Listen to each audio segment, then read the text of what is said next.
안녕하세요. 저는 수원에 사는 30대 중반의 평범한 주부입니다. 시댁에서 시집살이를 하고 있는데 천국과 지옥을 오가는 경험을 해서 이렇게 사연을 적게 되었답니다. 이야기의 시작은 남편을 처음 만났을 5년 전부터 시작해야 할 것 같네요. 29의 소개팅으로 만나 둘 다 첫눈에 반해 바로 연애를 시작하게 된 저희는 1년 동안 불꽃 튀는 사랑을 나누었고 누가 먼저랄 것 없이 결혼을 이야기했습니다. 그래서 양가 부모님께 인사를 드리게 되었는데 다행히도 모두 저희 결혼을 응원해 주셨고 미움 하나 받지 않고 결혼식장에 들어갔습니다. 남편과 저는 사회생활을 오래 하지 않아서 신혼집을 마련할 돈이 없어서 시집에서 지내기로 했어요. 다른 며느리들은 시집살이를 꺼린다고 하지만 저는 크게 신경 쓰지 않고 쉽게 결정을 내렸죠. 시아버지는 워낙 인자하시고 저를 당신의 아들보다 예뻐해 주셔서 더할 나위 없었습니다. 그런데 시어머니는 제가 시댁에 들어가자마자 시자 노릇을 시작하셨어요. 넌 결혼하고 회사 때려치운 애가 살림 하나 늦게까지 퍼질러 자니? 네 서방하고 시부모한테 따뜻한 밥을 차려줘야 하는 건 기본 아니냐? 어머님, 지금 6시 반이에요. 충분히 아침 식사 준비할 수 있다고요. 나 때는 새벽 4시에 일어나서 한복으로 갈아입고 밭에 나가서 그날 먹을 야채 따오고 12첩 반상으로 정성스럽게 다 차리고 했어. 그런데 넌 뭐야? 냉장고에 있는 반찬 꺼내고 겨우 국 하나 끓이는 게 전부잖아. 이런 식으로 대충 하는 거 나는 두 눈 뜨고 못 본다. 당장 반찬 새로 만들어서 상다리가 부러지도록 차려라. 어처구니가 없던 저는 할 말을 해야 한다 생각하고 당당하게 입을 열었습니다. 어머님, 지금은 21세기잖아요. 누가 아침상을 차리려고 새벽 4시에 일어나요? 조선시대에나 그렇게 했지 어머님 세대에도 그러시진 않았을걸요? 그리고 지금은 밭도 없잖아요. 이게 어디서 말대답이야? 밭이 없으면 시집생활이 끝나느냐? 새벽 시장에 가서 싱싱한 반찬거리를 사오면 될 거 아니냐? 하여튼 내 맘에 들도록 노력이라는 걸 좀 해봐라. 맨날 퍼질러 잠만 자지 말고. 시어머니는 억지를 부리시며 저에게 훈계를 하셨는데 저는 한 귀로 흘려버리고 똑같이 6시 반에 기상에 아침상을 차렸습니다. 그리고 시댁 살림과 남편 내조도 제가 할 수 있는 만큼만 하고 말았답니다. 빨래를 구분해서 세탁기를 돌렸는데 시어머니는 제가 세탁기를 돌리는 게 못마땅했는지 연신 화를 내시며 갈구셨습니다. 네 서방 옷이랑 시아버지 옷은 손으로 빨아라. 그리고 속옷이랑 양말도 다 다림질을 하도록 하고 바깥일 하는 남자들이 구김살 있는 옷을 입으면 제대로 일을 할 수 있겠냐? 네? 이 엄동설 안에 손빨래를 하라고요? 어머님, 요즘 누가 손빨래를 해요? 그리고 속옷이랑 양말을 다려입는 사람이 어딨어요? 재벌가 며느리도 그렇게는 안 해요. 그냥 제 방식대로 깨끗하고 깔끔하게 할게요. 이게 말대답을 또 하네. 시애미가 까라면 깔 것이지 왜 이렇게 토를 달고 지랄이야 너? 친정집에서 어떻게 배웠길래 시애미 하는 말을 우습게 듣는 거야? 친정에서 아주 잘 배워왔어요. 그리고 어머님을 우습게 본 적은 한 번도 없습니다. 그렇게 저는 하나하나 말대답을 하며 시집살이를 제가 하고 싶은 대로 노력하며 지내려고 했습니다. 시어머니가 옆에서 말도 안 되는 요구를 하면 그 자리에서 아닌 것 같다고 할 말을 하면서 말이죠. 그러자 시어머니는 어떻게 해서든 제 길을 죽이고 당신이 바라는 대로 하도록 자주 언성을 높이셨는데 시아버지와 남편이 집에 있을 때에는 아주 참하고 좋은 사람으로 달라져 있었어요. 우리 새기가 집안일을 너무 잘해서 내가 할 일이 하나도 없네. 영찬아, 넌 어디서 이런 예쁜 아이를 데려온 거냐? 네가 결혼 하나는 정말 잘한 것 같다. 그쵸? 집사람이 웬만한 여자와는 비교도 안 될 만큼 예쁘고 야무지다니까요. 제 월급 통장을 집사람이 관리하기 시작했는데 재테크로 벌써 많은 이윤을 남겼어요.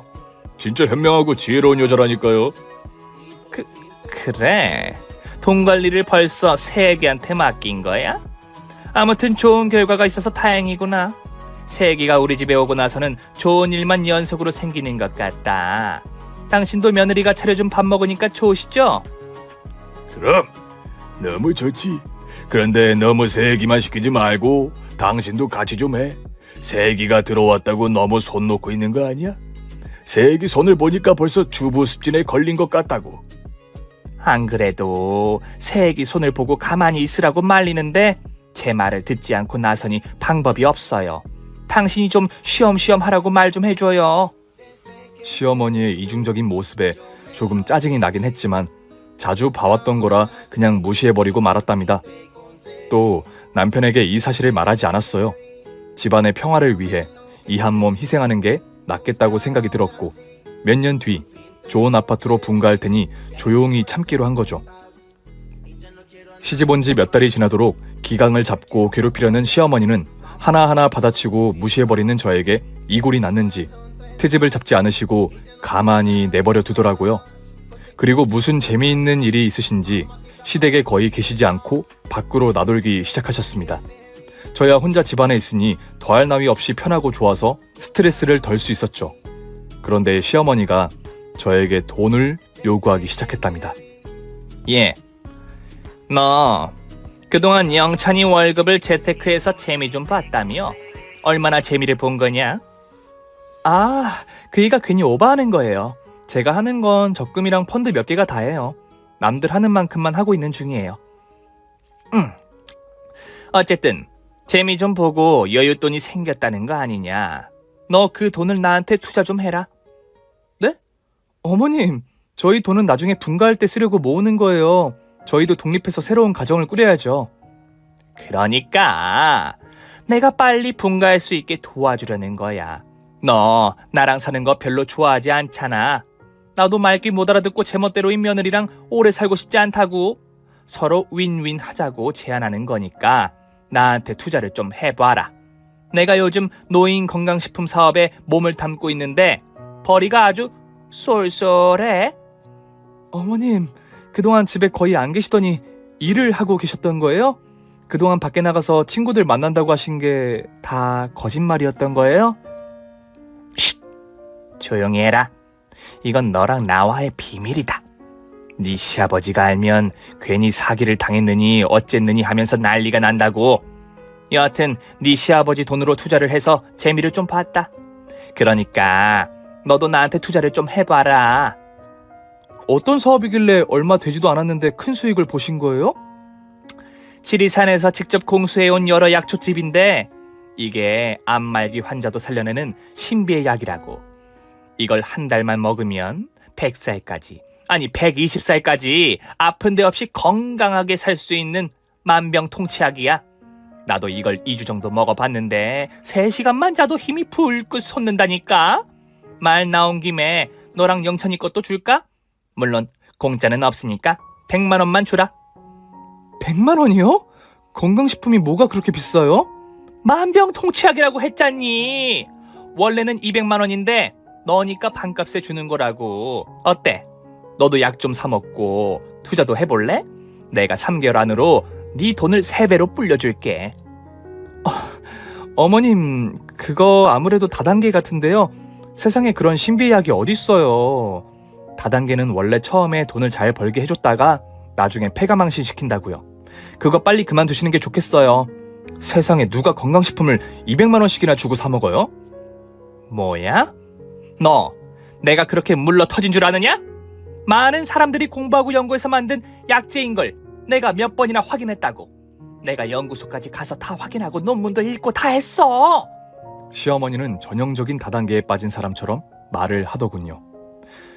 그러니까 내 아들 돈을 나한테 투자해봐. 내가 돈방석에 앉게 해줄 테니까. 응? 어머님, 그거 다 사기예요. 제 말 믿고 당장 그만두세요. 아서라, 벌써 이익을 남긴 돈이랑 네 시아버지 돈으로 약을 1000박스나 사놨다. 그게 팔리기만 하면 우리 집은 수백억 부자가 될 거라고. 얼마나 투자하셨어요? 설마 아버님 돈 전부를 쓰신 건 아니죠? 전부는 아니고 생활비 통장으로 쓰고 있는 돈을 다 투자했지. 하지만 걱정 마라. 내가 몇 달 안으로 수십 배로 불릴 테니까. 아, 자꾸 이야기가 새길로 새는데 내 말대로 투자할래 말래. 인생은 한 방이니까 적금 같은 거로 쪼잔하게 재테크하지 말고 나를 믿어봐라. 어머님, 안 되겠어요. 저 이거 아버님한테 말씀드려야겠어요. 사기당하고 있는 걸 알려서 바로 잡아야겠다고요. 이러다 어머님뿐만 아니라 우리 집안이 폐가망신하고 말 거예요. 뭐야? 얘가 못하는 소리가 없네. 무슨 패가 망신을 한다고 그래? 내가 사기가 아니라고 했잖니. 아주 큰 법인 사업체란 말이야. 너 지금 보니 아주 꼰대가 따로 없구나. 넌 젊은 애가 왜 네트워크 사업을 모를 수가 있니? 원래 다단계는 멋들어지게 사업장을 꾸리고 하는 거예요. 거기서 혹해서 넘어가 사기를 당하는 거라고요. 다단계의 끝은 노숙자의 삶이라고요. 그러자 시어머니는 크게 화를 내시며 얼굴이 새빨개졌습니다. 인연이 투자하기 싫으면 그냥 관둘 것이지. 왜 셰미가 하는 일에 재를 뿌리려는 거야? 뭐? 노숙자? 재벌되는 게 하루아침인데 어디서 그따위 막말을 해? 여하튼 너 이거 네 시아버지한테 말하면 가만 안 둔다. 주둥이 다물고 가만히 있어. 왜 대답을 안 해? 비밀로 하란 말이야. 저는 마지못해 알겠다고 대답하고 상황을 넘겼습니다. 하지만 가만히 있을 제가 아니었어요. 시아버지가 퇴근하고 돌아오셨을 때 바로 시어머니가 다단계에 빠져있다고 일렀습니다. 제 이야기를 귀 기울여 듣던 시아버지는 당장 시어머니에게 언성을 높이셨어요. 이 옆에 내가 이번에는 지리산 약초집을 판다고. 지난번에는 중국산 3,000원짜리 안마기를 300만 원씩 사서 사기를 당해놓고 아직도 정신을 못 차린 거야? 여보, 이번에는 진짜예요. 120살까지 살 수 있는 묘약이라니까. 고혈압 당뇨 환자는 물론이고 안마기 환자들도 이 약을 먹고 씻은 듯이 나았다니까요. 내가 사진 보여줄까요? 그럼 믿으시겠어요? 이 화상아! 그놈의 팔랑귀 때문에 내가 물어준 돈이 얼마나 되는 줄 알아? 사기당한 돈만 멀쩡히 있었더라면 아들하고 며느리를 진작에 좋은 신혼집을 마련해줬을 거라고! 알고 보니 시어머니는 다단계에 한두 번 빠진 분이 아니었습니다. 남편이 어릴 적부터 말도 안 되는 상품을 창고에 쌓아두기를 여러 번 했답니다. 시아버지는 이튿날 시어머니를 끌고 지리산 묘약을 판다는 사무실로 쳐들어가서 난동을 부려 모든 돈을 돌려받고 약을 반품하고 오셨습니다. 그리고 시어머니는 집에 오셔서 한마디도 못하고 꿀먹은 벙어리로 몇 주를 지내셨어요. 그러다 저와 둘이 집에 남게 되면 쌍욕을 아끼지 않으셨습니다. 이게 다 너 때문이야. 우라질려나. 너만 아니었으면 지금쯤 내 돈이 10배는 불어났을 거라고. 어머님, 그런 일은 벌어지지 않아요. 사기를 당하신 건데 왜 아직도 허울뿐인 망상을 하고 계시냐고요. 인연이 이제 시애미를 정신병자로 몰아가네. 야, 나랑 같이 입사했던 동기들은 지금 다들 외제차 끌고 다녀.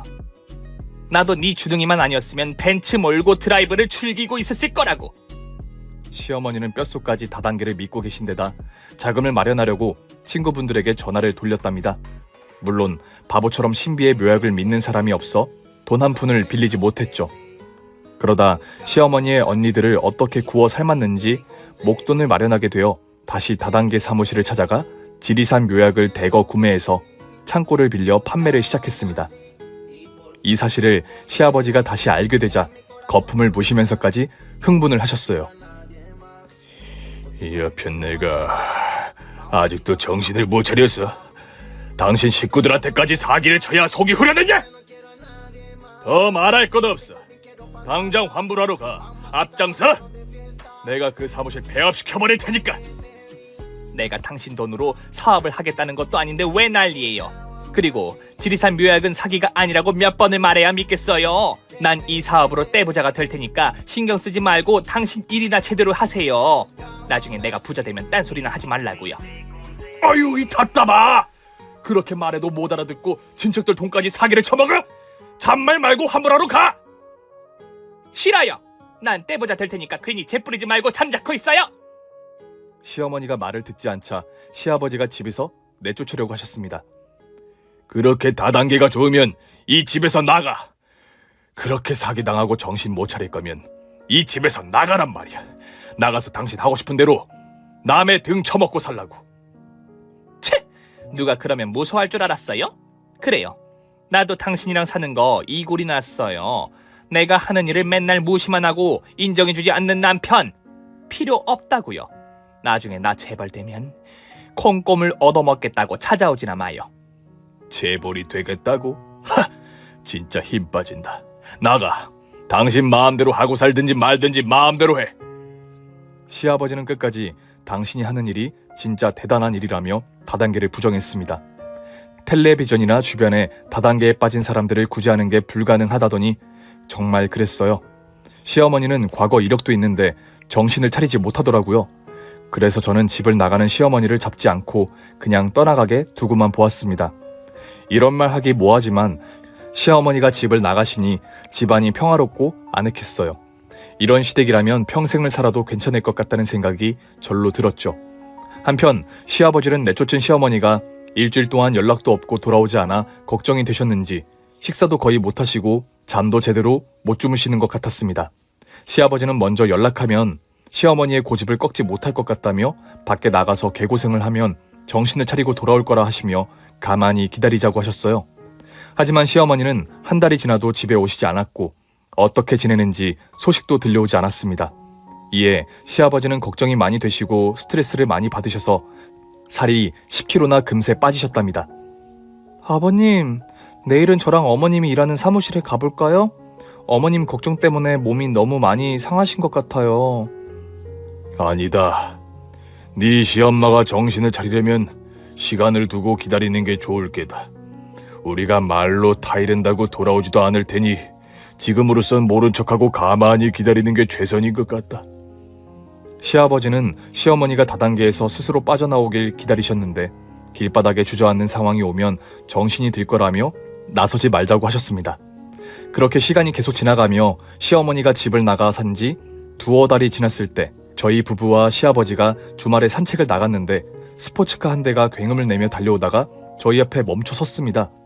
이윽고 차 뚜껑이 열리며 시어머니의 얼굴이 보였고 운전석에 50대 남자가 있었어요.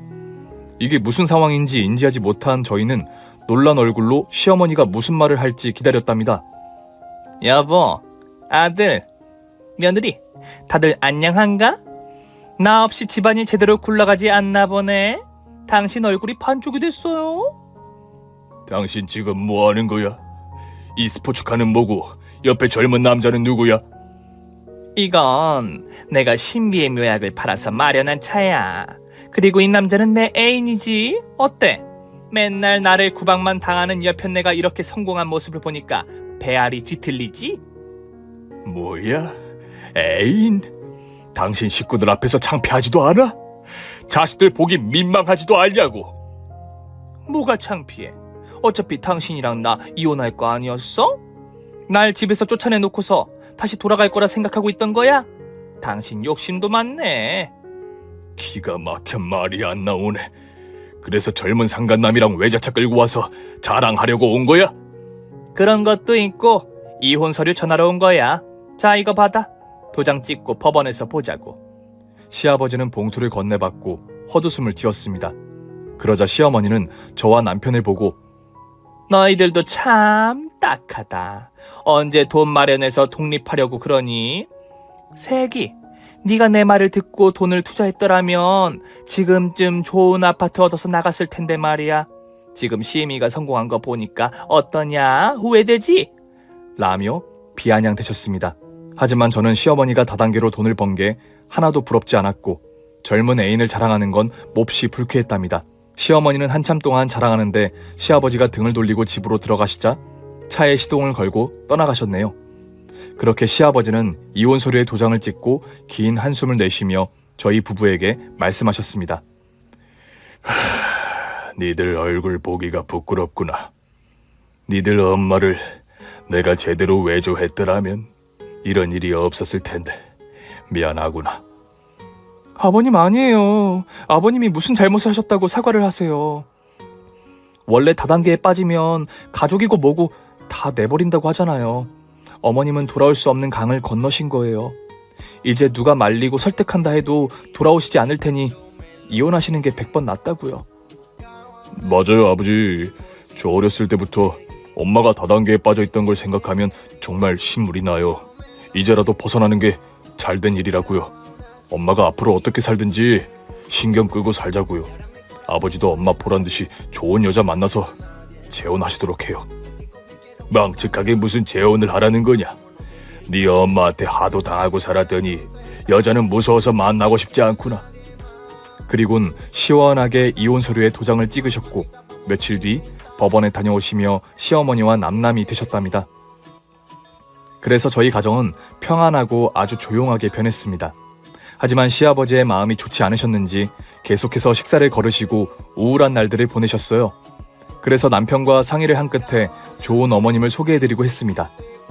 저희 친정엄마의 지인이셨는데 남편과 사별하고 외롭게 지내시는 분이었는데 외모도 예쁘시고 성격도 조용하고 온화하셔서 시아버지의 짝으로 딱 맞는다는 생각이 들더라고요. 시아버지는 이혼한 지 얼마나 됐느냐며 한사코 소개팅을 거절하셨는데 저희가 억지로 모시고 나가